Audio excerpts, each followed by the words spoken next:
Bismillahirrahmanirrahim. Assalamualaikum warahmatullahi wabarakatuh. Husain dilahirkan 3 tahun setelah hijrah ke Madinah, 626 Masehi. Orang tuanya adalah Ali bin Abi Thalib, sepupu Rasulullah, dan Fatimah Az-Zahra, putri Rasulullah Shallallahu Alaihi Wasallam. Husain adalah cucu kedua Rasulullah Shallallahu Alaihi Wasallam. Awalnya Ali bin Abi Thalib memberikan nama dengan Ja'far merujuk kepada saudara kandungnya, menurut riwayat lain juga pernah menamai Harb. Tetapi kakeknya, Rasulullah Shallallahu Alaihi Wasallam mengubahnya menjadi Husain. Nama ini tidak lazim di masyarakat Arab saat itu. Tidak pula nama yang berkonotasi peperangan tetapi nama yang baik, maknanya luhur dan menunjukkan keindahan. Beberapa ritual Islam saat kelahiran Husain dilakukan. Di antaranya Rasulullah sendiri yang mengazankan di telinga Husain, tabrik, tahnik dan pencukuran rambut, serta Husain disunat pada hari ke-7 kelahirannya, termasuk melakukan akikah dengan seekor kambing. Perawakan Husain mirip dengan Nabi Muhammad Shallallahu Alaihi Wasallam. Rambutnya terjuntai sebahu berwarna hitam dan jenggotnya juga berwarna hitam. Husain menikahi 7 orang wanita yaitu, Laila binti Abu Murrah, Ummu Ishaq binti Talah, As-Sulafah Al-Qadaiyah, Ar-Rabab binti Umrul Qais, Asma binti Atarid, Ummul Walad, Ummahadatul Aulad. Husain memiliki 5 orang putra dan 2 orang putri. Ali bin Husain As-Sajjad dijuluki Abu Muhammad dan bergelar Zainal Abidin, Ali bin Husain Al-Akbar, Ali bin Husain Al-Asgar, Ja'far bin Husain, Abdullah bin Husain, Sukainah binti Husain, Fatimah binti Husain. Potret perpolitikan menjelang akhir kekhalifahan Ali bin Abi Thalib. Sejak kepemimpinan Ali bin Abi Thalib, Muawiyah dari Bani Umayyah yang berkedudukan di Syam atau Suriah terus merongrong. Ia berambisi merebut tampuk kekuasaan khalifah. 2 hari sepeninggal Khalifah Ali bin Abi Thalib, kaum muslimin di Kufah sebagai pusat pemerintahan Islam membayat Hasan bin Ali. Menurut Al-Hamid Al-Husaini dalam Al-Husain bin Ali, pahlawan besar dan kehidupan Islam pada zamannya, beberapa saat sebelum Ali bin Abi Thalib wafat, salah seorang sahabatnya bertanya apakah para pengikutnya harus membayat salah satu putranya, yakni Hasan. Ali bin Abi Thalib menjawab, "Aku tidak menyuruh dan tidak melarang." Mulanya Hasan enggan menerima pembayatan dirinya sebagai khalifah, tapi ia didesak penduduk Kufah sehingga akhirnya menerimanya. Muawiyah lalu mengirim surat bahwa dirinya yakin jika ia lebih sanggup menjadi khalifah daripada Hasan karena lebih tua dan berpengalaman. Ia bahkan menyuruh Hasan untuk mendukung dirinya sebagai khalifah. Di tengah situasi yang rumit tersebut, khalifah akhirnya memutuskan untuk melakukan perdamaian dengan Muawiyah.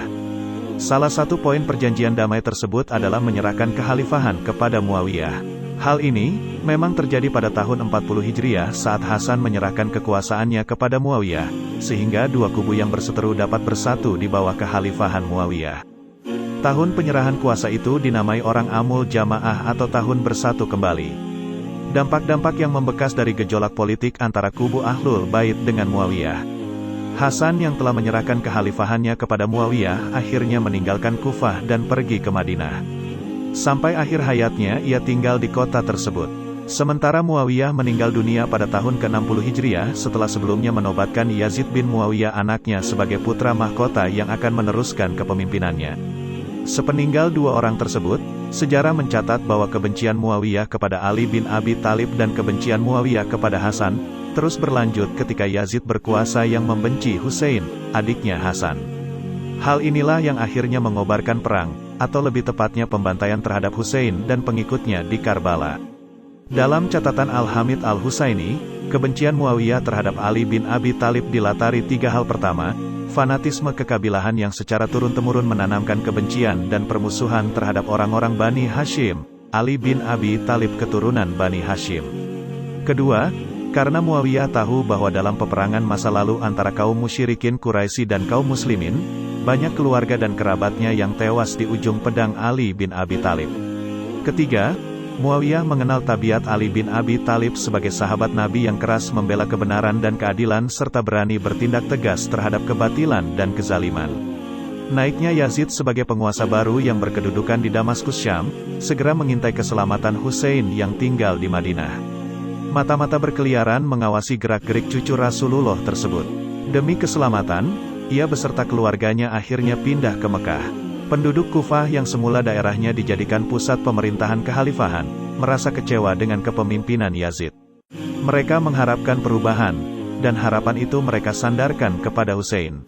Mereka lalu meminta Hussein untuk pergi ke Kufah untuk mereka baiat sebagai khalifah. Dalam surat permintaan yang diterima Hussein, mereka menyatakan bahwa lebih dari 100.000 penduduk muslimin Kufah telah siap menerima kedatangannya. Meski kabar tersebut merupakan angin segar bagi Hussein karena ternyata ada dukungan yang begitu besar untuk menghadapi kezaliman Yazid, tapi ia tak buru-buru menerima permintaan tersebut. Mula-mula ia mengutus Muslim bin Aqil pergi ke Kufah untuk memperoleh keterangan yang pasti tentang keadaan yang sebenarnya. Tak lama setelah tiba di Kufah, Muslim bin Aqil menulis surat kepada Hussein yang isinya menginformasikan bahwa penduduk Kufah telah bulat untuk membayat Hussein sebagai khalifah.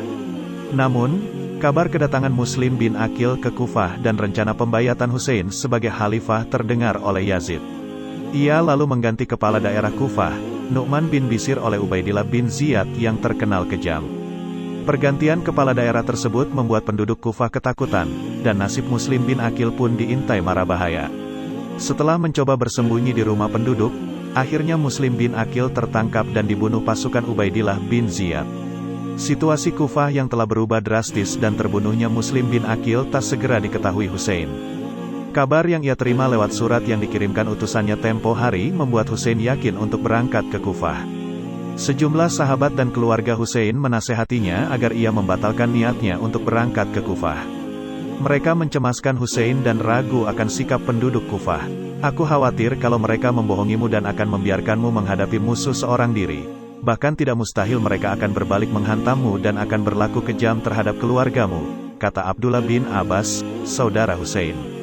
Nasihat serupa disampaikan juga oleh Abdullah bin Jafar, ipar Hussein.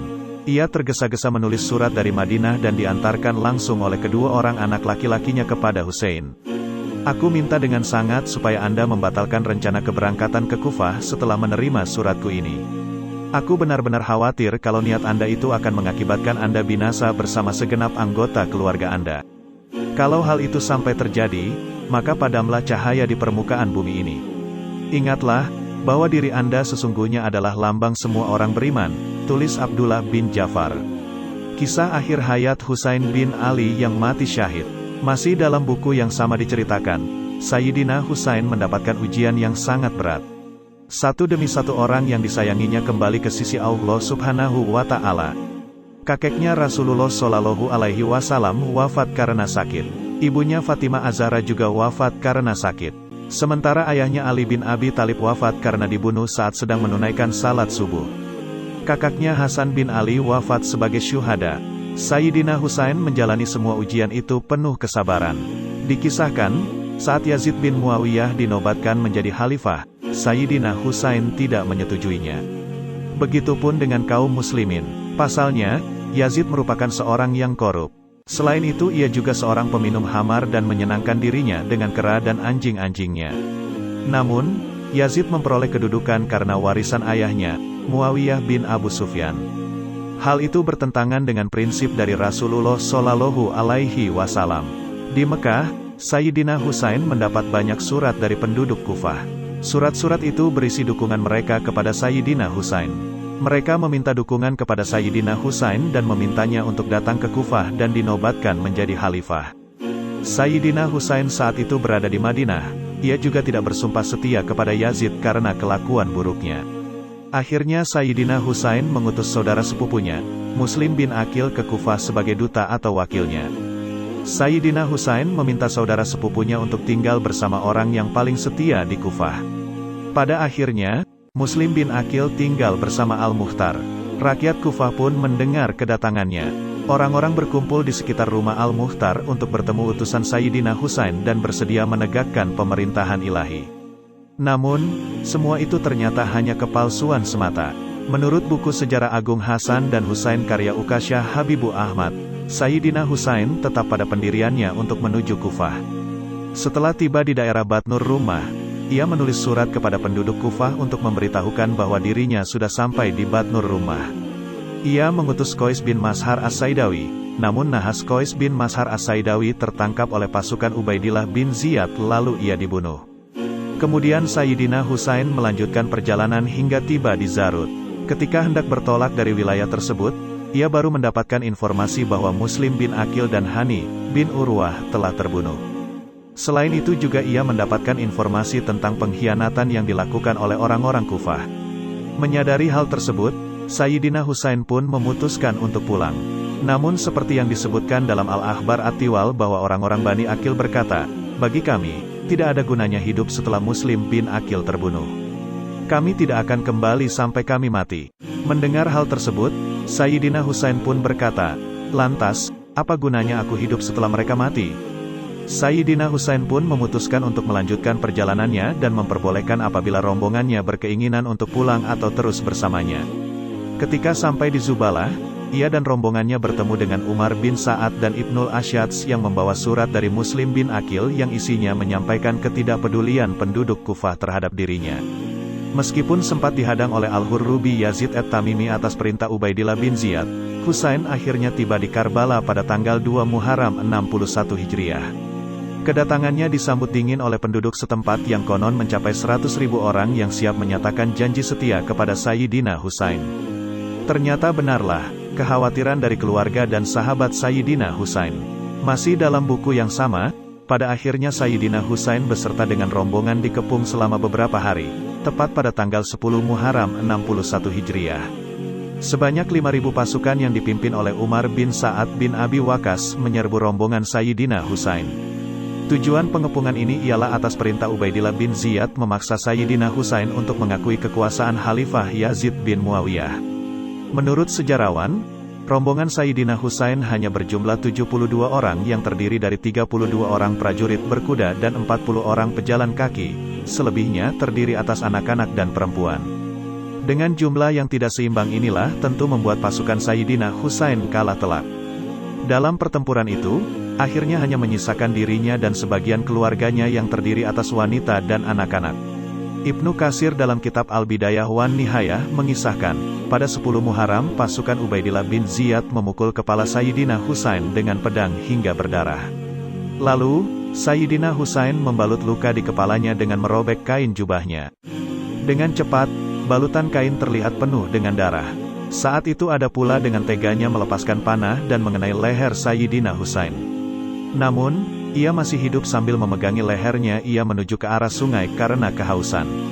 Kemudian pasukan itu mengepung dan tidak membiarkan Sayyidina Husain untuk minum. Ibnu Katsir juga mengatakan bahwa yang membunuh Sayyidina Husain dengan tombak adalah Sina bin Anas bin Amr Nahai. Lalu ia menggorok leher Sayyidina Husain dan menyerahkannya kepada Hawali bin Yazid. Para ulama berselisih pendapat tentang waktu terbunuhnya Sayyidina Husain. Akan tetapi mayoritas menguatkan bahwa Sayyidina Husain wafat pada hari Asyura bulan Muharram tahun 61 Hijriah. Ibnu Hajar al-Asqalani juga menguatkan bahwa umur Sayyidina Husain saat wafat ialah 56 tahun. Rizam Aizid dalam buku Mahar Bidadari Surga menjelaskan mengenai mati syahid seperti yang terjadi pada Sayyidina Husain. Bagi para muslim yang meninggal di medan perang dan berjuang tanpa maksud tertentu sudah termasuk pada jihad fisabilillah. Oleh karena itu, seseorang yang mati syahid jenazahnya tidak perlu dimandikan. Bahkan tidak perlu diberi kain kafan dan disalatkan. Cukuplah baginya dikuburkan saja dengan pakaian lengkap yang dipakainya ketika jihad fisabilillah. Karena wafatnya tersebut Sayyidina Husain menjadi cucu Nabi Muhammad SAW yang tidak mendapatkan kain kafan dari malaikat Jibril. Terima kasih yang sudah menonton video-video kami, semoga dapat terhibur dan menambah wawasan kalian. Maka dari itu, bergabunglah bersama kami. Jangan lupa like, komen, subscribe dan nyalakan lonceng notifikasinya. Assalamualaikum warahmatullahi wabarakatuh.